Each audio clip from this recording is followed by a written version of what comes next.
बयानबाजी भी तेज हो गई है। तेजस्वी यादव ने कहा है दूसरे चरण के मतदान से पहले ही नरेंद्र मोदी ने 400 पार का नारा लगाना बंद कर दिया है। वहीं अखिलेश यादव का कहना है उनके वोटर में उत्साह है, जबकि बीजेपी के वोटर बूथ में दिखाई नहीं दे रहे हैं।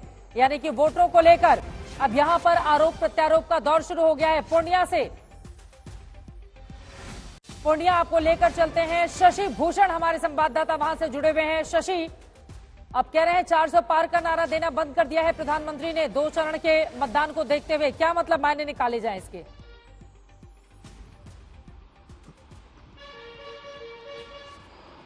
देखिए, कहीं ना कहीं क्रिकेट और जो राजनीति होती है बहुत समानताएं होती हैं और माइंड गेम भी खेले जाते हैं। तेजस्वी यादव इस वक्त शायद वही कर रहे हैं। हालांकि स्थिति यह है चित्रा कि पहले चरण में जब 50% से कम वोटिंग हुई थी तो दोनों जो अलायंस हैं उनको ये समझ में नहीं आ रहा था कि वोट अगर कम पड़े हैं तो उनको नुकसान हो रहा है या फायदा हो रहा है।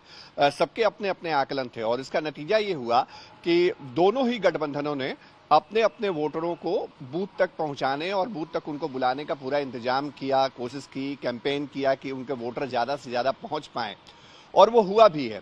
6 बजे तक के जो आंकड़े सामने आए हैं, जो अब से चंद मिनट पहले सामने आए हैं, वो बता रहे हैं कि 58.58% वोटिंग 6 बजे तक हो चुकी है।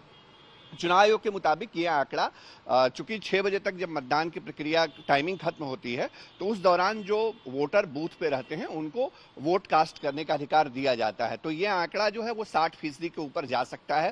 पहले चरण के बाद भी हमने देखा था कि शुक्रवार को वोटिंग हुई थी और उसके बाद रविवार तक जो आंकड़े हैं वो आते रहे थे। इस बार भी उम्मीद है आयोग को कि 60% से ऊपर का आंकड़ा जा सकता है। लेकिन बहुत दिलचस्प है चित्रा कि दूसरे चरण में सीमांचल की 3 सीटों पे वोटिंग हुई है।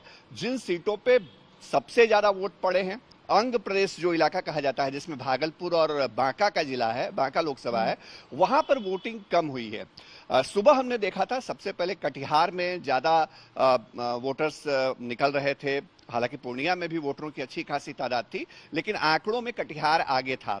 बाद में दोपहर के वक्त पूर्णिया लोकसभा सीट पर सबसे ज्यादा वोटिंग हो रही थी।